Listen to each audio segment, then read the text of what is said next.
book box project was a true labour of love. I made it for the 2025 Stampin' Up! Incentive trip, and although it took a bit of work, I really enjoyed it, and I hope the recipients did too. This technique has been around for a while. In fact, I remember teaching a version of it in a class back in the early 2010s. But it had been a while, so I looked up a few tutorials online, including those by Linda Lavoie, Becky's Place, and Delightfully Crazy. And I made a few tweaks to suit this layout. Alrighty, let's get into it. To start with, just know that the frame part, which looks like pages of a book, is actually made up of 4 separate pieces of cardstock, all folded concertina style, and they nest or lock in together. You can of course adapt this to suit book boxes of all different sizes. I mean, how cute would a mini one look? I might have to try that next. But I had something specific in mind. I wanted to use this die here from the Gallery Blooms bundle. It cuts 2 rectangles in one pass, which is perfect because I used the larger one on the book frame and the smaller one on the cover. And that definitely saved a lot of time. However, because I wanted this rectangle frame to cover the face of the book pages, it meant that all 4 pieces had to have very precise measurements. Otherwise, you would have seen the pages from the outside or inside of the frame. They wouldn't have lined up properly. I usually work in metric with the A4 cardstock here in Australia, but after trying so many different variations, the measurements I'm sharing here are a combination of metric and imperial, which I know it's a bit odd using centimetres and inches in the same project, but look, let's just say this is a bit of a unique one. Now we're starting with an A4 sheet of basic beige cardstock, and we'll cut a narrow strip off the side just to make it a neat 8 inches, which is 20.3 centimetres.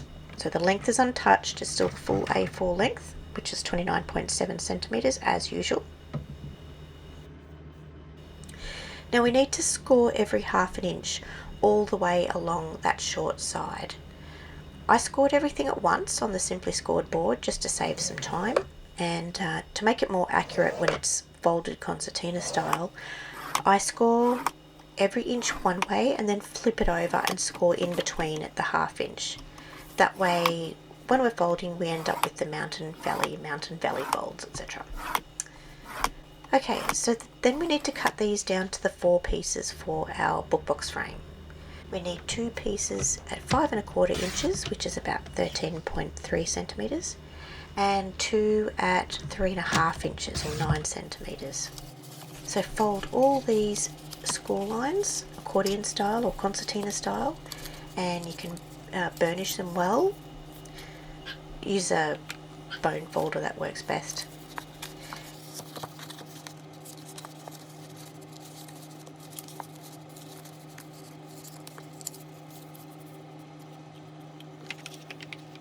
Add a dab of liquid glue to the end tab of the long piece, and then you hold the short and long piece at a right angle and slide them in together.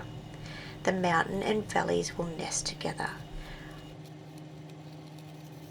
I know it might be a bit tricky to start with, but once you've done it a few times, you'll be able to do these probably with your eyes shut. Well, almost. Press the corners to make sure the glue holds, and you're done.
Now for the card base.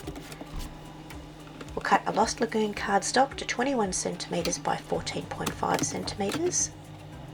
Score at 9.5 centimetres and again at 11.5 centimetres to make a 2 centimetre spine. And yes, I know we've switched back to centimetres here, but go with me. Add a 25 centimetre length of ribbon inside the front and the back.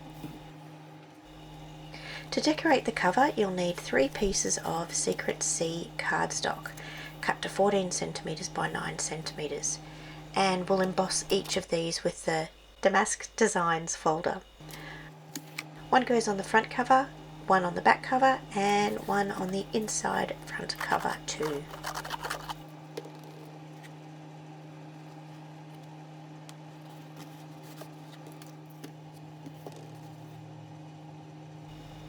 Add a 2 by 4 inch piece of DSP to the front cover and the smaller frame, which I've raised up on dimensionals. Add a Calypso coral flower and then we'll add the stamped sentiment. How clever is this die? It cuts the inside and outside at the same time. I used Basic White and Lost Lagoon and just rejoined them with the Stampin' Dimensionals at the back. Add some clear rhinestones tinted with Secret C blends and we're done with the cover. For the inside of the book frame, we'll cut a 3 inch by 5 inch panel of DSP and adhere that down over the top of the ribbon. Then all you need to do is add glue to the back of the frame and pop that down over the top as well. Send to the Concertina frame and adhere it inside. Now for some finishing touches, we'll add a 1.5 centimetre by 14 centimetre strip of Secret C, just not embossed, just plain cardstock, to the outer spine, and the same again on the inside. And there you go. This project came together with a mix of old school inspiration, a bit of experimenting, and a lot of love. I hope this inspires you to try it for yourself. Don't forget to like and subscribe if you enjoyed this video. And if you make one, tag me. I would love to see it. Happy stamping!